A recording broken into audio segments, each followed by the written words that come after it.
नमस्ते। म यति बेला युरोपियन देश लक्जेमबर्गको राजधानी लक्जेमबर्गमै छु। लक्जेमबर्गको राजधानीको नाम पनि लक्जेमबर्ग नै हो।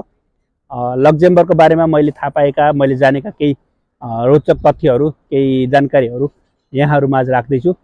लक्जेमबर्गको जनसङ्ख्या 5-6 लाखको हाराहारीमा छ। युरोपियन देशहरूमध्ये सानो र थोरै जनसङ्ख्या भएको देशहरूमध्ये पर्छ।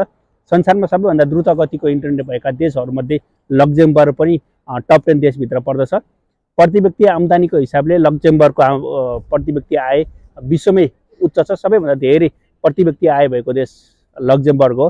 लक्जेमबर्गमा कुनै पनि सार्वजनिक सवारीका साधनहरू चढ्दाखेरि पैसा लाग्दैन।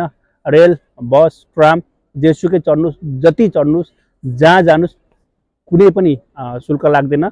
जहाँसम्म लाग्छ यो नियम चाहिँ सन् 2020बाट लागू भएको हो।